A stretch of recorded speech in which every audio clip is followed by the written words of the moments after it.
Bienvenue à tous pour la première édition de Jour de match. Je suis avec Seb, c'est la première édition de l'émission qui décortique un match de basket de notre choix. Aujourd'hui, nous allons vous parler de la rencontre d'ouverture, enfin, d'ouverture entre guillemets, le vrai gros match de la reprise dans la Battle, le Lakers-Clippers, qu'on a pu regarder hier soir. Donc, on va vous donner un petit peu nos avis. On a une structure pour l'émission qui est très simple. On va commencer par nos impressions sur le roster. Dans un premier temps, sur les rosters.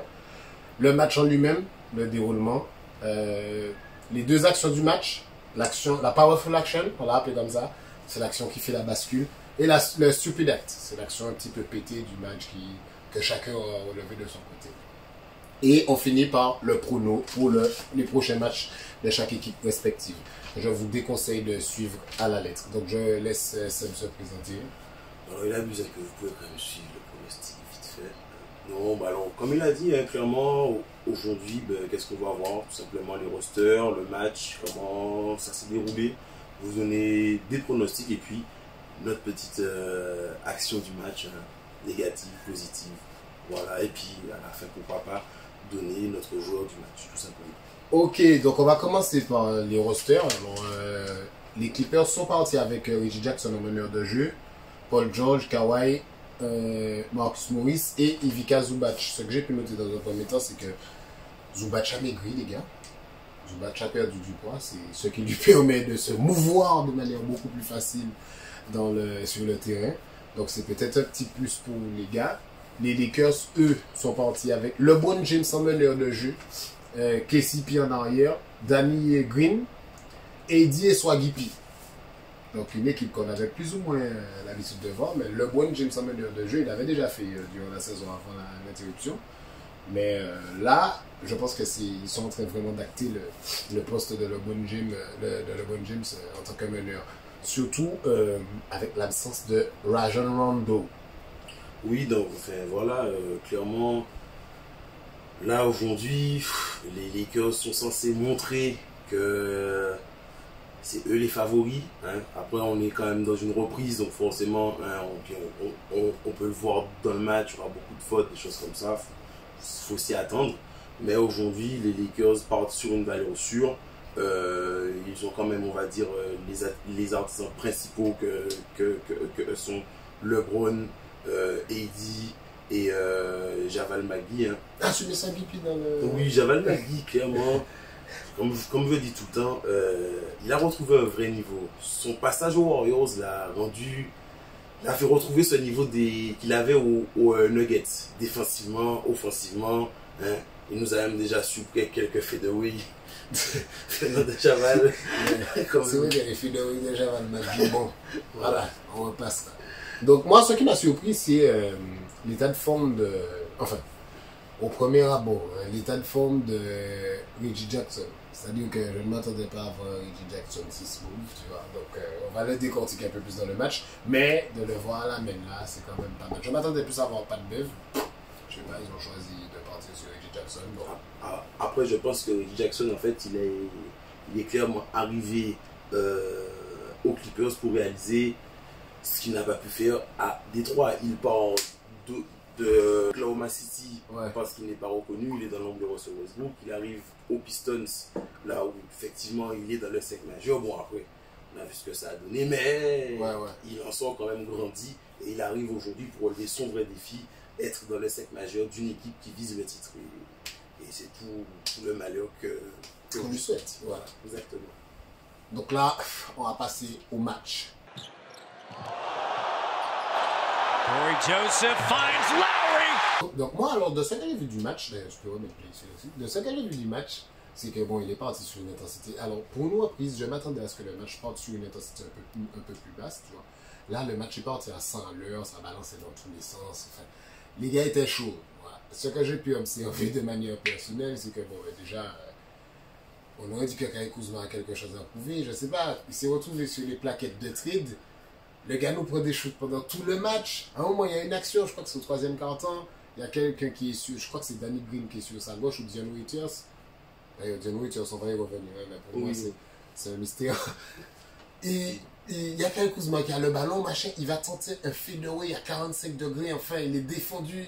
Il me dit, bon, Kyle, tu veux nous montrer quoi? Que tu veux pas bouger, que tu veux rester à l'équipe? C'est quoi le truc au fait? Après, bon, dans le match, quand même, on va dire qu'il rentre des paniers décisifs, hein, au troisième quart-temps, au quatrième aussi. Ceux qui, je pense, hein, comme la plupart, comme John Waiters, lui aussi, il a fait.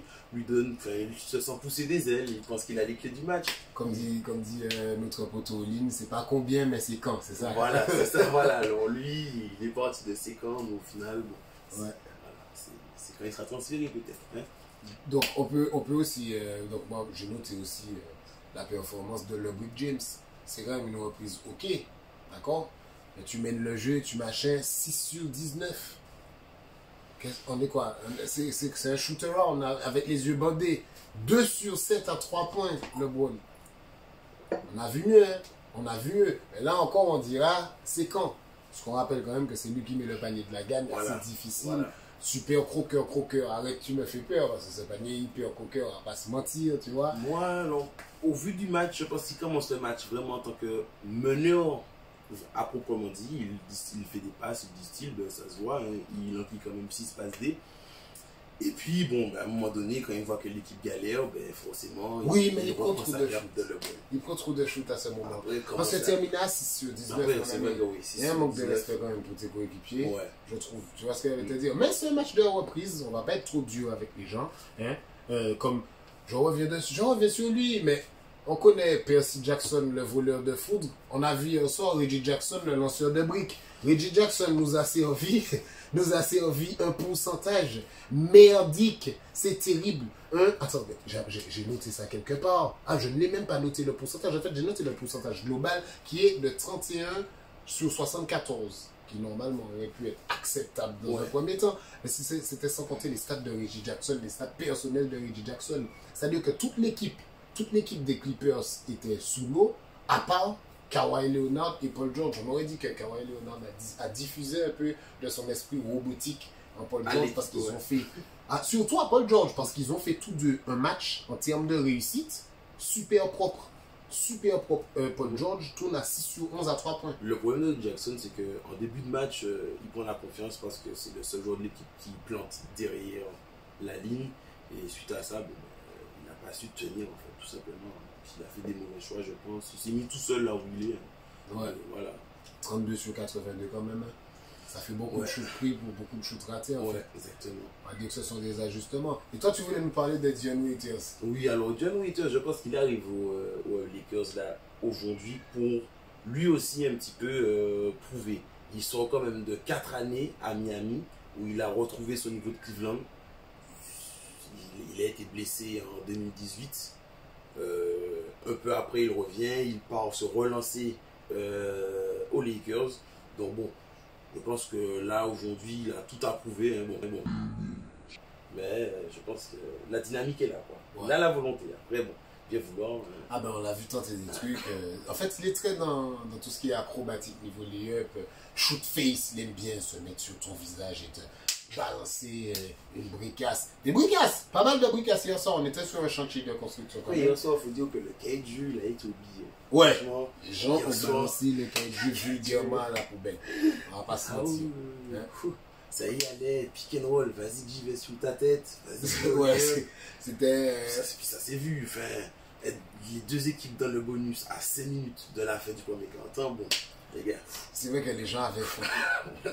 Mais on ne peut même pas relever. J'aime bien d'habitude, parce que moi j'aime, c'est mon gars, c'est mon poteau, Alex Caruso, tu vois, qui d'habitude. The GOAT. The real GOAT. The real GOAT. Alex Caruso. Qui d'habitude nous sort des petites actions de son chapeau. Mais là, hier soir, il était dynamique, mais c'est pas encore ça. On ne peut pas encore relever vraiment avec cette reprise des joueurs qui sortent du lot. Jolie participation de Joakim Noah. Bon, il a fait son travail de pivot. Hein.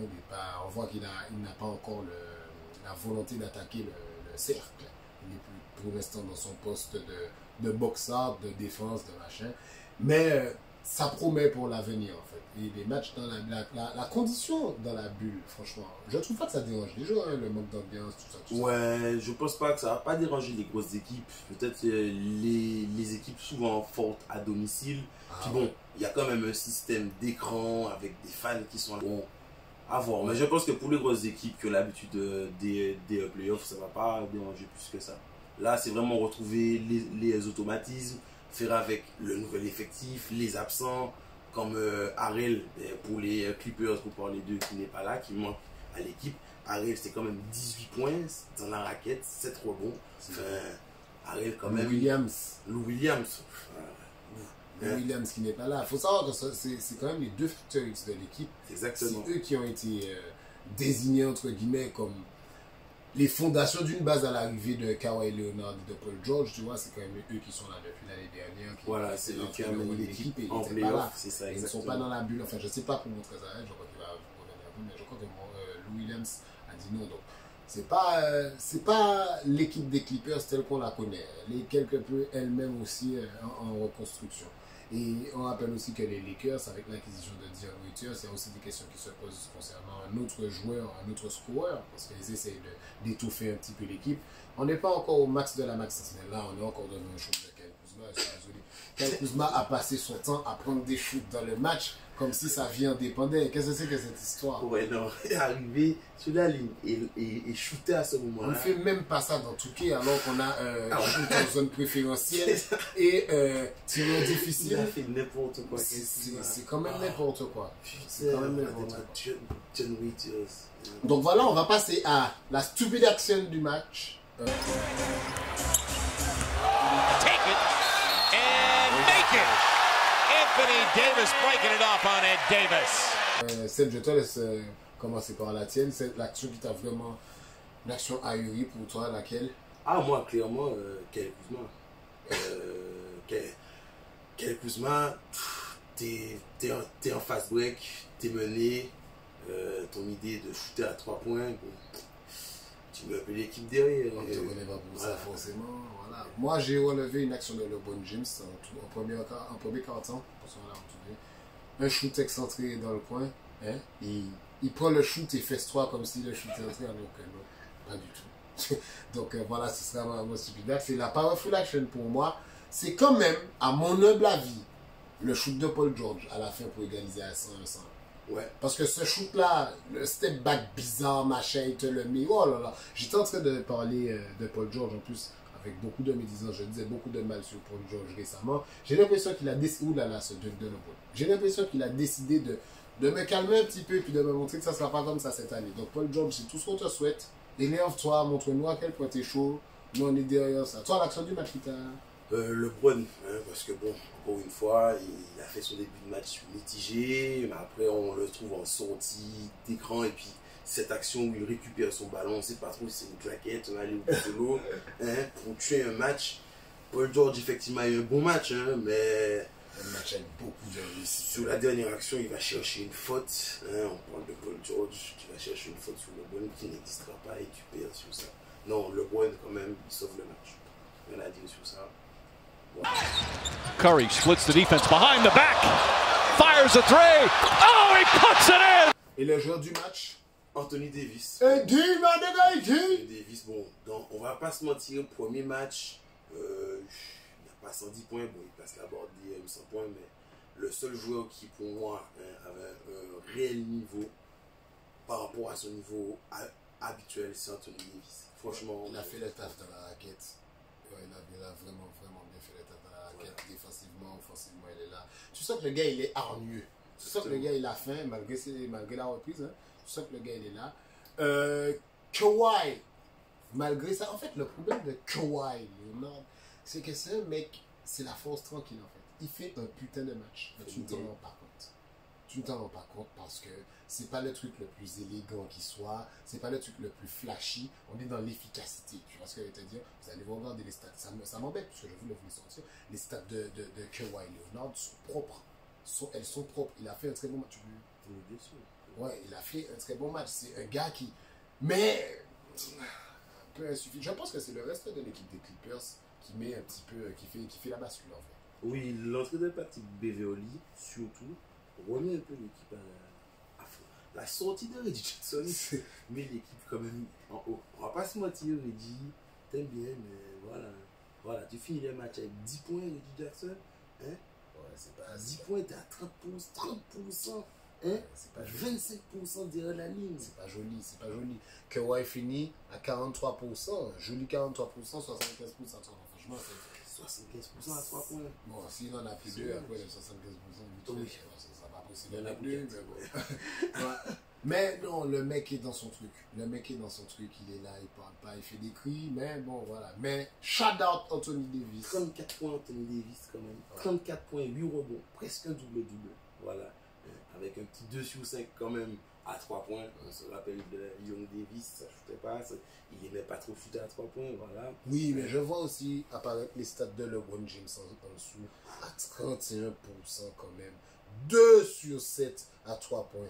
LeBron, pourquoi tu shootes? Laisse le ballon tranquille. À la décharge de LeBron quand même, il est... En fait, je pense que c'est parce qu'il est au service de l'équipe. Il fait 16 points, 11 rebonds, 7 passes D. Il commence le match meneur de jeu. Je pense qu'à un moment donné, en fait, la transition entre meneur et scoreur pour l'équipe, un scoreur doit être nourri de ballon. S'il commence le match... se retrouver à la passe, voilà, voilà, c'est ça. Mais quand même, il était partout dans le match, encore une fois. Partout dans le match. Un bloc, un style. Bon, voilà, hein, il a fait son match. Il a fait le beurre. Oh, LeVert, busting ankles, bottom. Voilà, voilà. Bon, ben merci. C'était la première édition de Jour de Match. J'espère que ça vous a plu tout au long du temps, justement, qui nous reste à venir, à passer ensemble. On va améliorer l'émission. Vos conseils sont les bienvenus. Hein. Si vous avez des conseils, si vous avez des questions, vous pouvez y aller directement en commentaire. N'hésitez pas à vous abonner. Vous connaissez hein, les classiques. Hein. Abonner, liker, machin et tout est quanti. Ouais.